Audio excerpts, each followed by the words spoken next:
자, 전 시간에 을사조약, 을사늑약에 대해서 잠깐 또 살펴봤는데요. 이어서 계속 을사늑약에서 벌어진 일들, 을사조약 체계를 통해서 이제 벌어진 일들을 다시 한번 살펴보도록 하겠습니다. 간도에 대한 얘기가 나옵니다. 간도 영유권에 대한 얘기가 나오는데요. 간도는 뭐냐면 지금의 중국, 만주 지방의 길림성 지역을 말하는 겁니다. 중국 현지에서는 영길도라고 부른다고 하네요. 제가 가보지는 못했어요. 간도 영유권 문제가 조선시대 때 발생합니다. 조선 숙종 때, 숙종은 조선 후기 때 사람이에요. 숙종 임금 때 백두산 정계비를 세웁니다. 조선과 청나라 간에. 자, 원체 국경 분쟁이 있다 보니까 야, 이거 우리 땅이야. 아니야, 이거 우리 땅이야. 싸우다 보니까 만났습니다. 만나서 자, 딱 정리합니다. 자, 우리 여기서부터 여기까지 조선 땅, 거기서부터 거기까지는 청나라 땅. 오케이? 백두산 정계비. 오케이? 콜. 그래서 경계를 확정을 짓는데 문제는 압록강과 토문강 경계로 확정을 지었다는 거에 문제입니다. 이게 무슨 말인 거니? 압록강은 다 아시죠? 문제가 없어요. 토문강에서 문제가 생긴 거예요.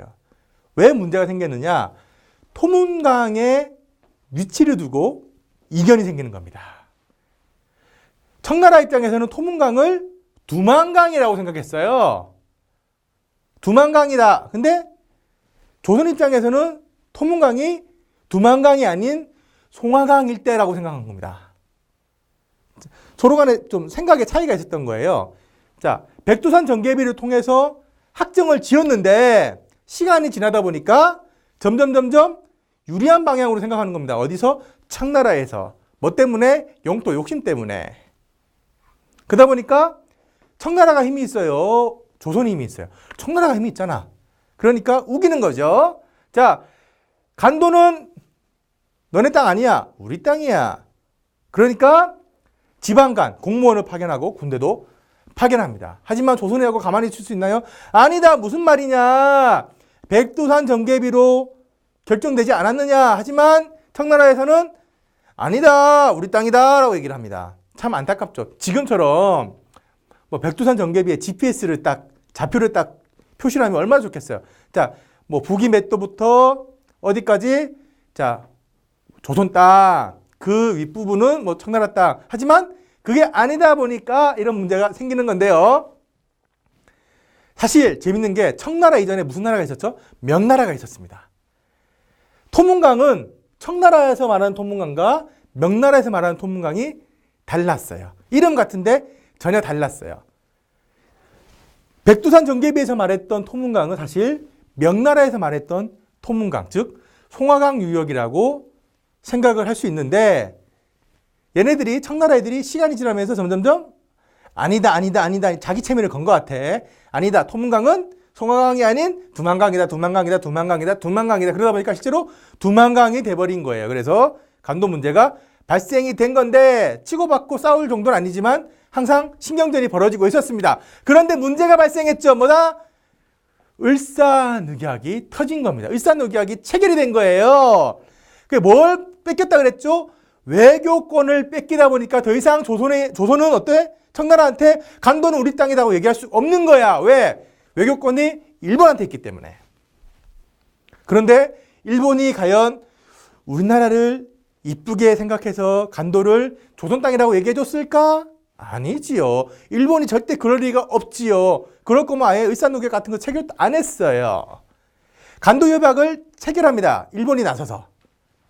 근데 어떻게?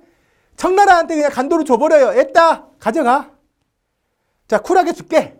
왜? 내 거 아니니까. 하지만 이 나쁜 새끼들이 그냥 준 게 아닙니다. 그냥 줬다 그러면 그래, 이해는 할 수 있어. 하지만 주고 받았어. 뭘 받았어? 남만주 철도 부설권과 탄강 채굴권을 받고 간도를 넘겼습니다. 팔아버린 거죠. 나쁜 새끼들. 이게 을사늑약의 체결로 벌어진 가슴 아픈 일 중에 하나예요. 간도는 지금도 사실 좀 말이 많은 지역이긴 합니다. 뭐 역사적으로 전통적으로 이제 한반도, 그러니까 한민족의 땅이었다라고 주장하는, 사실 그게 맞는 거예요. 맞는데 현재는 중국 땅이니까. 이러지도 저러지도 못하는 가슴 아픈 지역이 간도입니다. 독도라는 얘기를 듣게 되면 어때요? 좀 가슴이 많이 좀 감동이 되고 뜨거움이 느껴지죠. 간도도 사실 마찬가지입니다. 근데 이 간도를 일본 애들이 팔아넘겼어요. 절대 잊으면 안 되겠습니다. 포인트 네 번째. 1907년의 사건들이라는 제목인데요. 을사늑약이 언제 체결됐죠? 1905년도에 체결이 됐습니다. 체결돼서 어때? 반발하죠, 백성들이. 이 말도 안 되는, 왜 잘 있는 대한제국의 외교권을 왜 뺏어가, 니네들이. 그러다 보니까 계속 반발합니다. 그 반발이 언제?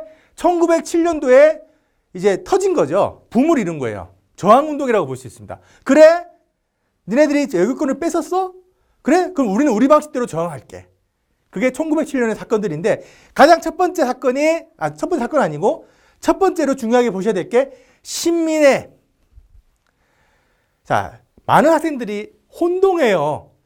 신민회하고 신간회하고 정말 헷갈려 합니다. 신민회가 앞인가? 신간회가 앞인가? 뭐지? 정말 혼돈하는 친구들 많이 있는데요. 신민회 다음에 신간회입니다. 신민회가 가장 먼저 나왔고 그 다음에 신간회가 결성이 되는데 쉽게 생각하시면 돼요. 민간인, 우리가 흔히 민간인이라고 얘기를 하잖아요. 민간인. 군인 대 민간인. 자, 민간인의 민자가 앞에 있죠. 간자가 뒤에 있잖아. 그래서 신민회가 앞에 있고 신간회가 뒤에 있어요. 그러면 헷갈릴 거 없어요. 신민회의 중심 인물은 안창호와 양기탁 선생님입니다. 목표는 비밀결사, 공화정체의 근대국가 수립, 즉 황제라 아니면 임금 같은 절대 군주가 아닌 이제 백성들 또는 이제 국민들의 투표와 국민들의 의견이 반영된 이제 민주공화국을 만들어 보겠다라는 게 목표인데요. 그 목표를 이루기 위해서 어떤 활동을 했냐? 국내에서는 교육, 국민계몽, 산업진흥, 해외에서는 독립운동기지를 건설하고 군사적 실력을 양성하는 등의 두 가지 정책을 밀어붙였습니다. 그러다 보니까 어떤 결실이 있냐? 첫 번째, 대성학교와 오선학교를 설립해서 인재를 양성을 했어요. 수능 한국사에서 신민회 하게 되면 항상 나오는 게, 신민회 하게 되면 항상 강조되는 게 뭐다? 대성학교와 오선학교 설립입니다. 신민회, 대성학교, 오선학교 설립. 이러면 무조건 신민회인 거야. 그 다음에 태극서간 자기회사, 도자기회사예요. 도자기회사를 설립해서 민족산업을 육성을 했습니다. 자, 우리 입장에서는 어때요? 오, 브라보, 브라보, 박수. 좋아, 좋아, 좋아. 하지만 일본 입장에서는 짜증나지요. 아니, 저것들이 왜 다 열심히 내가 작업해가지고 야금야금 먹고 있는데, 아니, 왜 방해를 해? 그래서 어떻게 합니까? 신민회를 없애버리기로 결정합니다. 그래서 뭘 만드냐면 105인 사건이라는 걸 뚝딱 만들어내죠. 상상하게 합니다. 사실 일본 하게 되면 뭐가 유명합니까?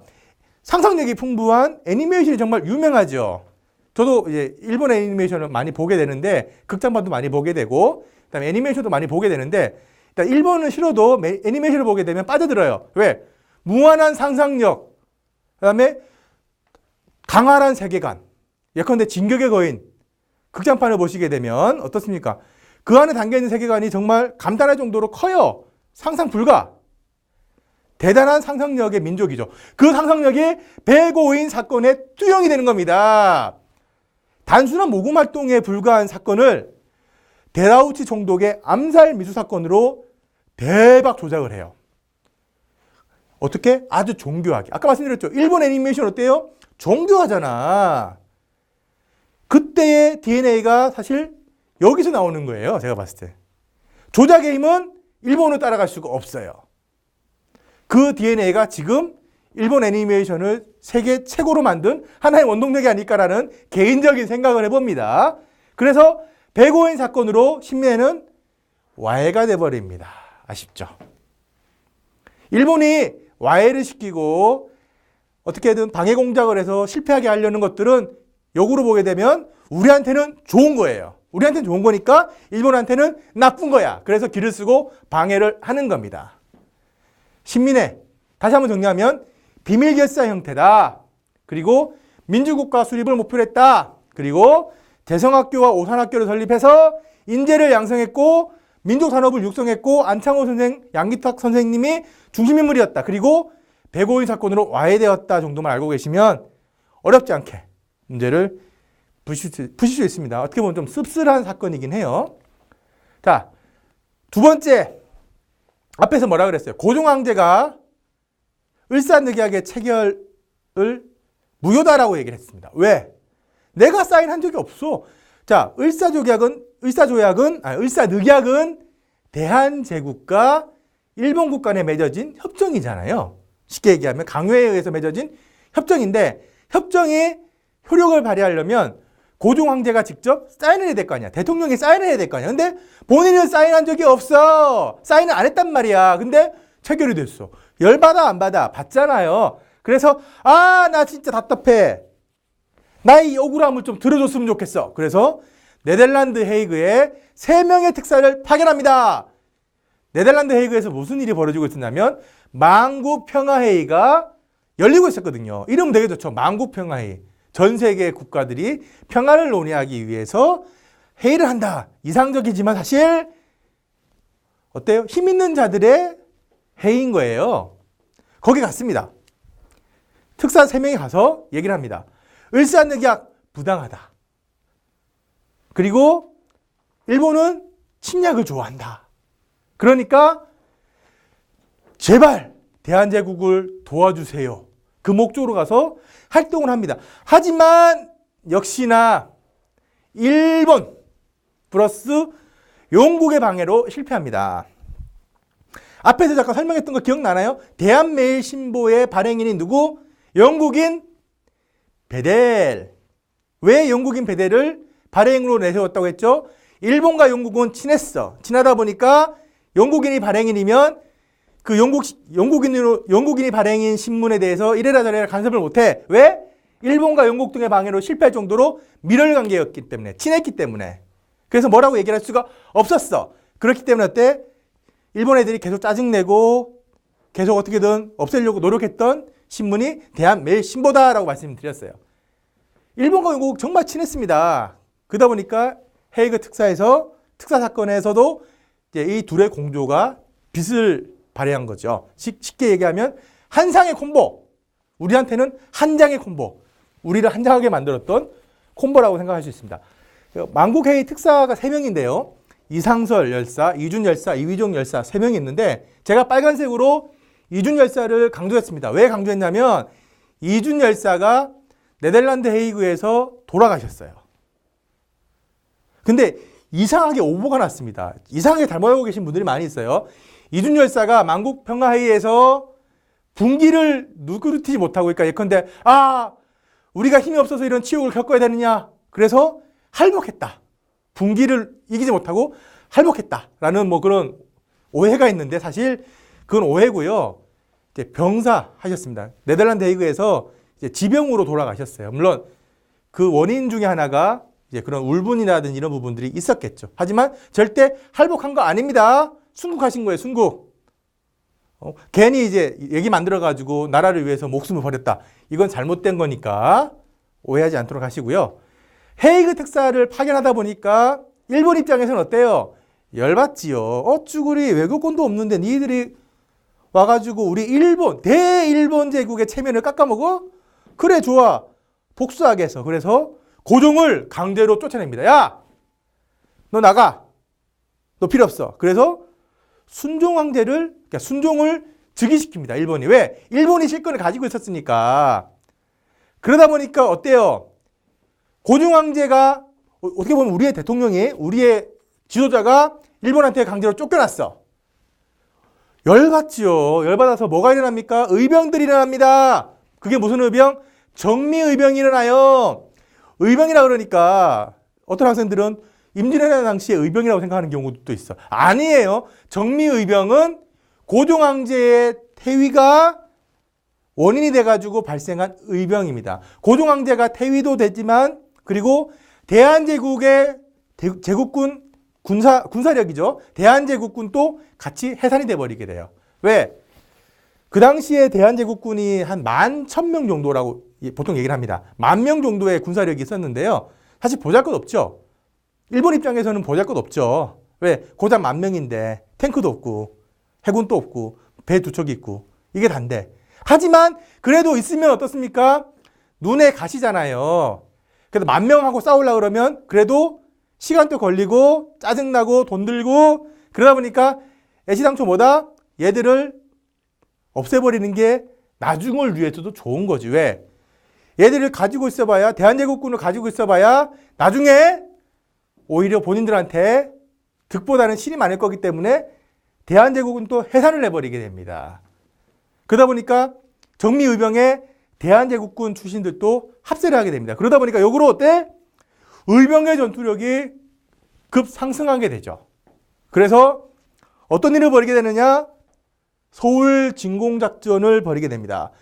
13도 창의군, 즉 전국의 의병연합부대인 13도 창의군을 결성해서 서울로 진공! 서울을 단원하자! 하고 몰려 올라가는 거죠. 멋지지 않나요? 그런데 이게 성공했다 그러면 우리 역사는 바뀌었겠지만 미안하지만 실패했습니다. 실패해서 어떻게 됐나? 뿔뿔이 흩어지게 되죠. 어떻게 보면 정말 아쉬운 하나의 역사적인 사건입니다. 일어났어요. 국가를 위해서 울분 토해냈습니다. 하지만 일본군에 의해서 진압이 돼버렸습니다. 얼마나 안타까워요. 그죠? 이 부분은 제가 또 뒤에서 설명드릴 수 있는 기회가 있을 겁니다. 이 정미의병의 목표는요, 당연히 고종황제 다시 복위하세요. 고종황제를 다시 원위치로, 그 다음에 일본이 가져간 외교권 다시 돌려줘, 내놔. 그 다음에 통감부, 총독부죠. 철거해라. 그리고 한일 신협약을 파기하라. 정말 많은 조약과 협정을 맺었습니다. 이 당시에. 한일 신협약은 뭐냐면 헤이그 사건, 고종 황제가 네덜란드 헤이그의 특사를 파견했던 사건 이후에 일본이 강압을 합니다. 이걸 핑계 삼아서 올컨이 잘 됐다. 대한제국의 외교권 말고 행정, 사법, 사무까지도 우리가 가져갈게. 내놔. 내놓을 거지? 윽박 지르는 거죠. 웃으면서. 자, 내줘. 하지만 뒤에는 총을 들고 있습니다. 안 내주면 쏠 거야. 빵야, 빵야. 그러다 보니까 이 3가지 목표를 가지고 일어난 겁니다. 그러니까 한마디로 터진 거죠. 여러 개 쌓이고 참고 하다가 정미의병을 통해서 터졌는데 일본군에 의해서 그 꿈은 사라졌습니다. 아쉽습니다. 절대 이 역사를 잊으면 안 되겠습니다. 똑같은 일을 반복당하면 안 되겠죠.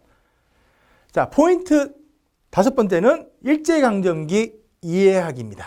일제강점기 이해하기는 다음 시간에 또 자세하게 설명드리도록 하겠습니다. 감사합니다.